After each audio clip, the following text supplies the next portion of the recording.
नमस्ते student, BEd first year और अपना सब्जेक्ट है समकालीन भारत एवं शिक्षा सेकंड पेपर, जिसमें हम पढ़ रहे थे शिक्षा के उद्देश्य के बारे में, जिसमें हमने शिक्षा के चरित्र निर्माण से संबंधित उद्देश्य एवं उसके महत्व और उसकी जो आलोचना है इनके बारे में नेक्स्ट जो क्लास हुई थी उसमें चर्चा की थी। आज हम शिक्षा का शारीरिक विकास का उद्देश्य के बारे में चर्चा करेंगे। शिक्षा का शारीरिक विकास का उद्देश्य,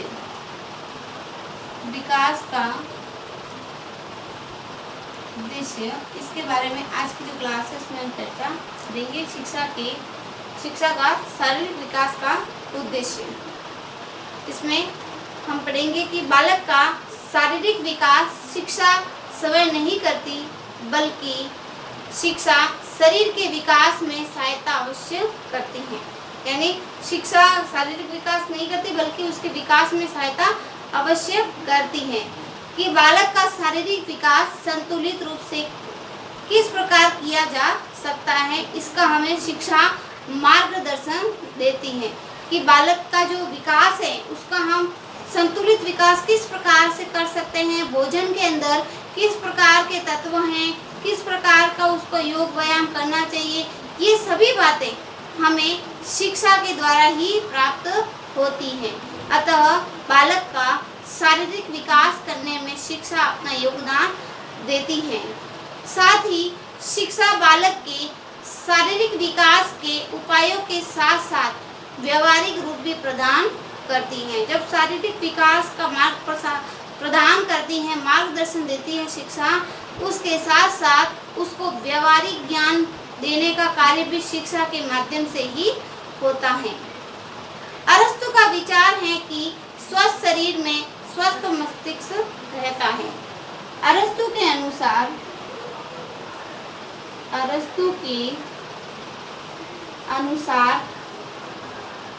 अरस्तु ने शारीरिक विकास के संबंध में कहा था कि एक स्वस्थ शरीर में एक स्वस्थ मस्तिष्क होता है।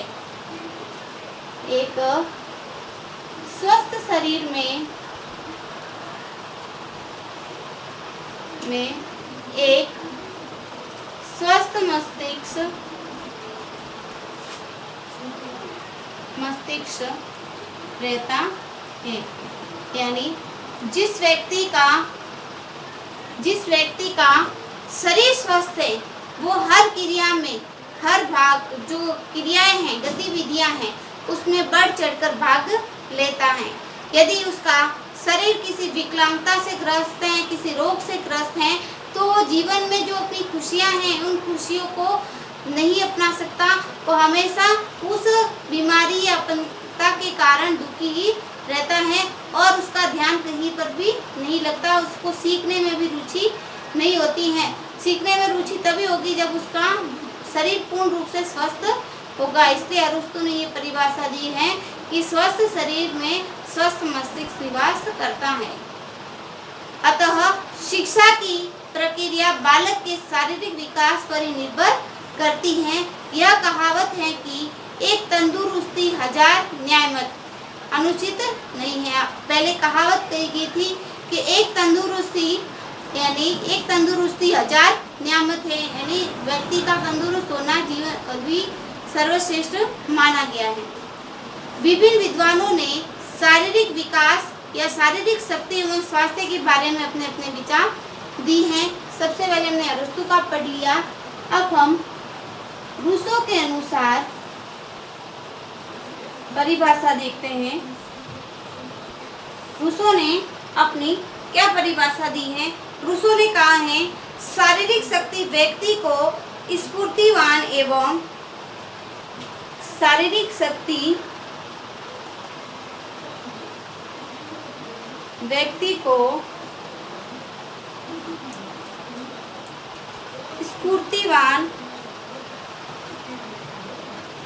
एवं ऊर्जावान बनाती है। शारीरिक शक्ति व्यक्ति को स्फूर्तिवान एवं ऊर्जावान एवं क्रियाशील बनाती हैं। ऊर्जावान व क्रियाशील बनाता है। शारीरिक शक्ति व्यक्ति को किसी भी काम में वो बढ़ चढ़ कर स्फूर्ति रहेगी, उसके अंदर उसको आलस नहीं रहेगा, किसी भी कार्य के प्रति ऊर्जा रहेगी, तत्परता रहेगी और क्रियाशील बनाता है। व्यक्ति अपने विकास का स्वयं उत्तरदायी होता है। व्यक्ति अपने विकास का स्वयं उत्तरदायी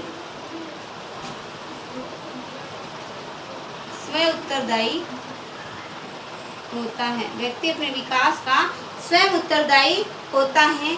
यदि वह अपना शारीरिक विकास संतुलित रूप से करता है, यदि वह अपना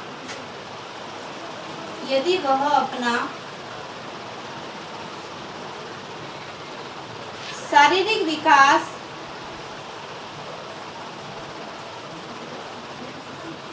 संतुलित रूप से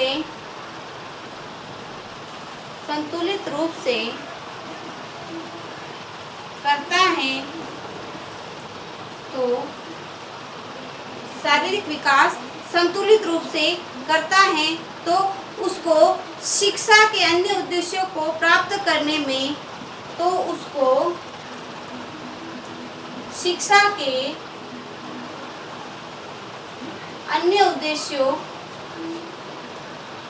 अन्य उद्देश्यों को प्राप्त करने में अधिक कठिनता अनुभव नहीं होती। अधिक कठिनता अनुभव नहीं होती है। अब रूसो ने कहा है कि शारीरिक शक्ति व्यक्ति को स्फूर्तिवान, ऊर्जावान, क्रियाशील बनाती है। व्यक्ति अपने विकास का स्वयं उत्तरदायी होता है। यदि वह अपना शारीरिक विकास संतुलित रूप से करता है, नित्य योगा व्यायाम जो भी दिनचर्या होती है, सही दिनचर्या को अपनाता है, तो उसको शिक्षा के जो अन्य उद्देश्य हैं उन उद्देश्यों को प्राप्त करने में अधिक कठिनता अनुभव वह नहीं करता है। नेक्स्ट है रेबेलस के अनुसार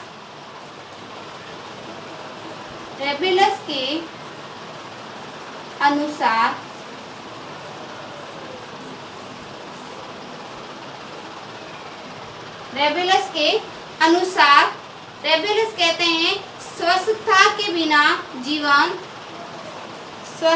बिना या उन्होंने कहा है स्वास्थ्य के बिना जीवन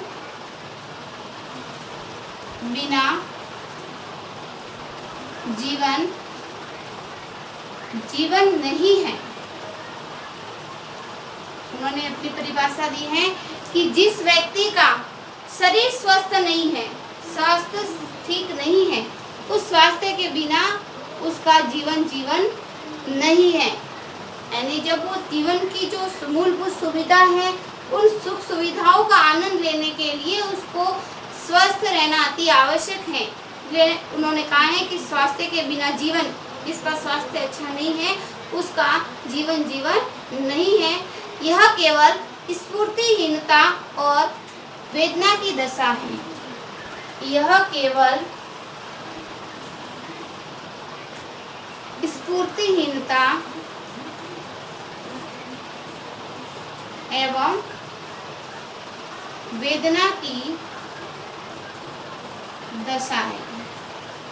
यह केवल स्फूर्तिहीनता एवं वेदना की दशा है, मृत्यु का प्रतिरूप है। मृत्यु का प्रतिरूप है।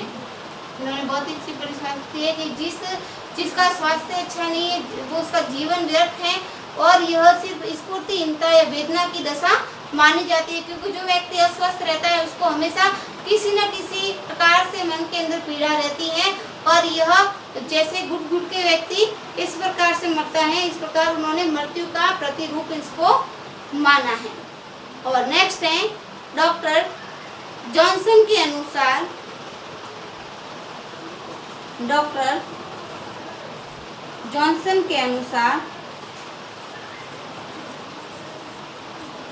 डॉक्टर जॉनसन क्या कहते हैं, इनके अनुसार स्वास्थ्य को बनाए रखना नैतिक एवं धार्मिक कर्तव्य है। उन्होंने कहा है स्वास्थ्य को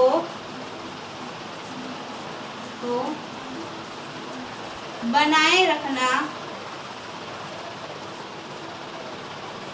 नैतिक एवं धार्मिक,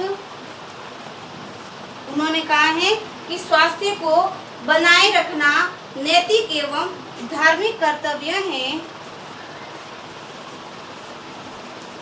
धार्मिक कर्तव्य है, क्योंकि स्वास्थ्य ही सभी व्यक्तिगत एवं सामाजिक गुणों का आधार है, क्योंकि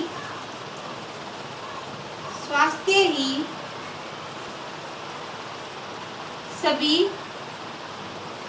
व्यक्तिगत गुणों, क्योंकि स्वास्थ्य ही सभी व्यक्तिगत गुणों एवं सामाजिक गुणों का आधार है, एवं सामाजिक गुणों का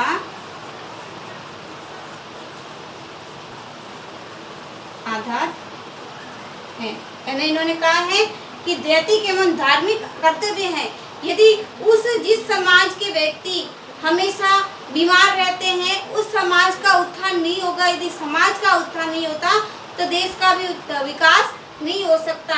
इसलिए उन्होंने कहा है कि नैतिक एवं धार्मिक कर्तव्य है, प्रत्येक व्यक्ति को अपना स्वास्थ्य उत्तम रखना चाहिए, ये उसका नैतिक कर्तव्य है, क्योंकि स्वास्थ्य ही सभी व्यक्तिगत गुणों का और उसके सामाजिक गुणों का आधार माना जाता है।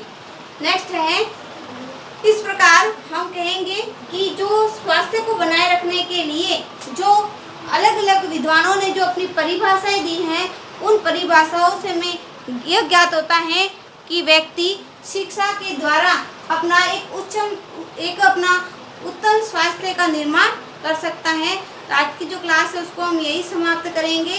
कल हम इसका जो नेक्स्ट टॉपिक है शारीरिक विकास के उद्देश्य का महत्व, इसके बारे में चर्चा करेंगे। आज के लिए आप सभी को धन्यवाद।